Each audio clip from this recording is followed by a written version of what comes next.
2025학년도 대학 수학 능력 시험이 끝나고 대학별 입시가 진행되고 있습니다. 의대 증원 등으로 이번 입시는 여느 때보다 많은 변수를 안고 있죠. 관련된 논란도 아직 매듭이 지어지지 않았는데요. 오늘 이주호 부총리 겸 교육부 장관과 함께 교육계 현안 짚어봅니다. 어서 오십시오. 네, 안녕하세요. 안녕하십니까. 네.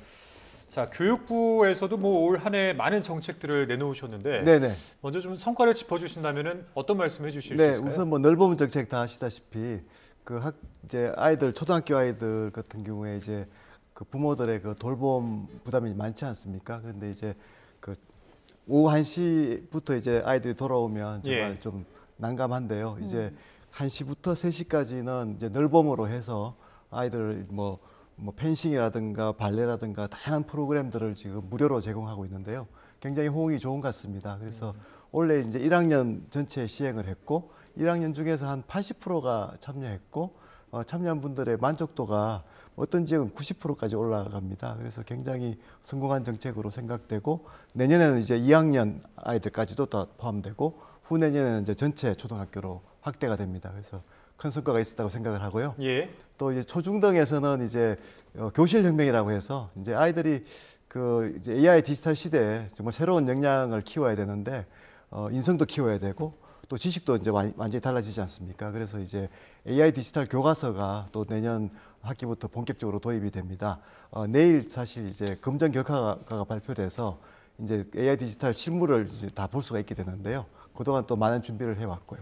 그리고 이제 대학 부분에서는 이제 글로컬 대학이라고 해서 우리 지역 대학들이 지금 학생 인구가 줄면서 많이 어려운데 많이 힘들죠. 그런데 이제 지역의 혁신의 허브가 되도록 그러니까 지역의 뿌리를 내리고 글로벌하게 뻗어나가는 이제 대학들을 지금 20개까지 선정을 해서 지원을 하고 있습니다. 그리고 이제 그런 체계를 갖추기 위해서 지자체에 또 교육부의 지원 금액의 절반을 이양을 해서 지자체가 또 지역 대학을 바로 도와줄 수 있도록 그렇게 라이즈 체제라고 해서 또 구축을 했고요. 그래서 교육에서는 정말 많은 변화가 있었던 해입니다. 네, 그렇군요. 수능 시험이 끝났습니다. 이제 각 대학별 전형이 진행되고 있지 않습니까? 다음 달 초 수시 합격자 발표도 있고요.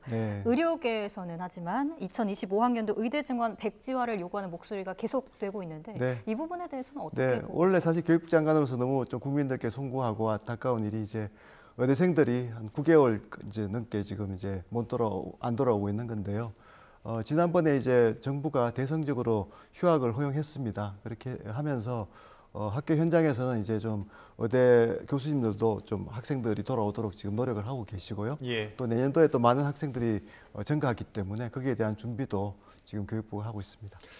그러니까 뭐 양측의 어떤 그 주장이 좀 평행선을 계속 달리는 듯한 모습인데 얼마 전에 그 대표자들 회의에서도 기존 입장 그러니까 전면 백지화를 계속 주장하고 있는 그런 상황 아니겠습니까? 그런데 1년 동안 수업 거부를 해왔던 학생들이 과연 이제 신학기가 된다고 해서 돌아올 것이냐 이 문제 어떻게 보세요, 장관님? 지금 9개월이 넘었기 때문에요. 사실 1년이 넘어가면 사실 한 명 한 명이 다 인재들인데 큰 손실이거든요. 국가적으로 또 인력 수급에도 큰 타격이 있고 그래서 이제 교수님들도 이제 적극적으로 지금 이제 내년에는 돌아오도록 노력을 하고 계시고요.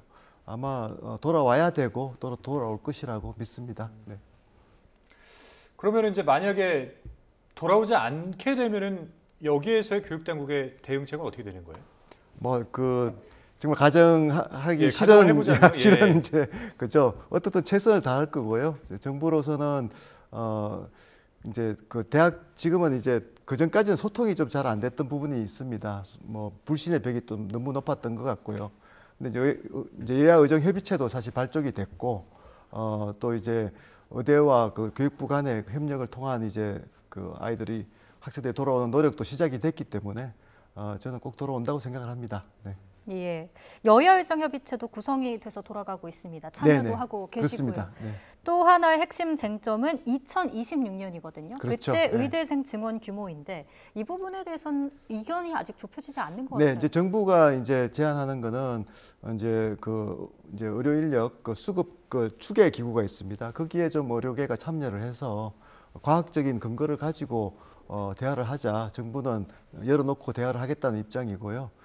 지금 이제 당장 2025학년도 이슈가 아직 계속 요구를 하고 계시는데 우리는 이제 사실 수능이 이제 끝났고 이제 수시가 발표되는 상황에서 2025년은 정말 수정이 불가능하거든요. 그래서 2026학년도에 좀 집중해서 논의를 하자는 입장입니다. 그 간극이 아직 있는데 계속 좁히는 노력을 하고 있습니다. 알겠습니다. 네. 자, 이번 입시에서 뭐 또 하나의 큰 이슈라고 하면은 뭐 당연 그 연세대 자연계열 논술시험 유출 사건 이 문제를 꼽을 수 있을 것 같은데, 물론 어제 이제 연세대학교에서는 추가 시험을 실시하겠다 이런 입장을 밝혔습니다. 교육부에서는 어떻게 보십니까? 이 대응책에 대해서는? 뭐 그 대안이 사실은 법률 분쟁을 좀 조기에 해소할 수 있는 대안 중에 하나라고 생각을 합니다. 그래서 일단 대안을 선택한 이상 빨리 좀 학생들에게 잘 공지를 하고 또 공정한 추가 시험이 될 수 있도록 그렇게 저희들도 좀 지도 감독을 하려고 합니다.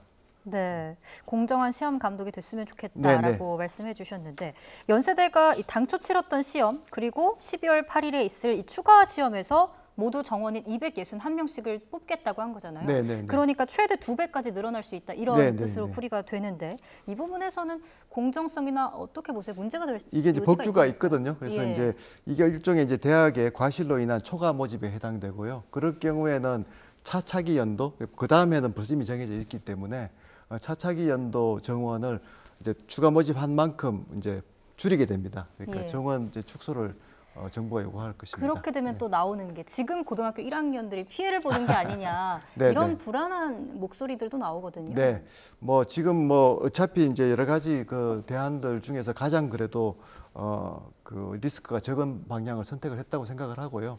그 방향으로 정부가 또 이제 협조를 할 거니까요. 또 뭐 여러 가지 그런 우려에 대해서는 또 계속 저희들이 설명을 드리도록 하겠습니다. 예.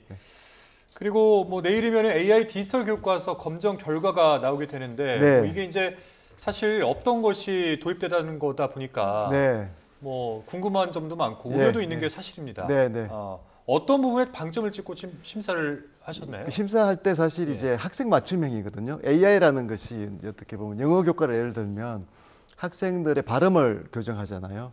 그리고 이제 학생들이 이제 쓴 것들을 이제 첨삭을 하는 건데, 선생님들이 한 명 한 명을 하는 게 너무 힘들지 않습니까? 근데 AI 기능이 들어가 있는 디지털 교과서는 학생 맞춤형으로 AI 기능을 통해서 이제 그걸 하는 거니까 그런 부분에서 이제 저희가 심사에서 굉장히 주목을 했고요. 또 그런 기능이 좋은 제품들이 이번에 검증을 통과했을 거라고 생각을 합니다. 또 수학 같으면 이제 단순한 문제풀이 역량이 아니고 개념을 이해해서 문제를 풀어야 되는 거거든요. 그러니까 아이들한테 그냥 계속 정답 오답을 막 반복하는 게 아니고 개념을 계속 이제 제대로 이해했는지를 계속 이제 유도를 하는 컨텐츠를 제공하는 거니까 그런 기능에 좀 역점을 두고 저희들이 심사를 했습니다. 디지털과 종이 교과서도 함께 병행을 하는 겁니까? 병행을 하죠. 그래서 많은 학부모님들이 너무 디지털로만 하면 아이들 또 아날로그적인 게 없어진다는 고민을 하시는데요. 교육부도 똑같은 그런 고민을 가지고 있습니다. 그래서 디지털 교과서는 아이들이 학습 도구이기 때문에 뭐 짧은 동영상처럼 이렇게 아이들을 수동적으로 이렇게 만들거나 중독하게 만들지 않거든요. 그래서 오히려 적극적인 디지털 기기와 콘텐츠를 활용하는 역량을 함양하는 거기 때문에 학부모님들이 걱정하는 디지털 중독이라든가 또 과몰입이라든가 이런 것들은 전혀 없다는 것을 말씀드리고요. 안심하셔도 좋다는 말씀을 드립니다. 교사들도 적응하는 데 시간이 좀 걸리겠어요. 네, 그래서 지금 사실 원래 10,000명의 선도교사가 이미 양성이 됐고 지금 이제 제품이 나왔기 때문에 그걸 통해서 한 15만 명을 또 이제 연수를 합니다. 직접 이제 이제 새로운 디지털 교과서를 가지고 수업 지도안도 만들어 보고 수업에 활용하는 걸 직접 한번 이제 경험을 하시도록 하거든요.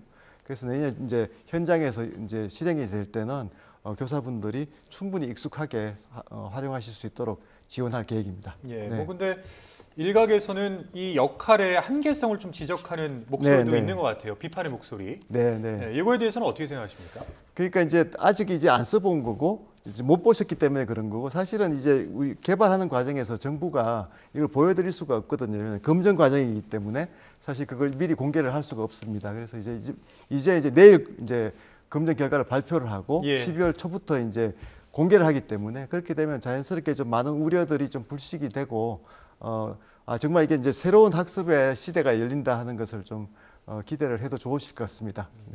AI 디지털 교과서 지켜보겠습니다. 오늘 여기서 마무리하겠습니다. 감사합니다. 이주호 부총리 겸 교육부 장관과 함께 이야기 나눠봤습니다. 잘 들었습니다. 감사합니다.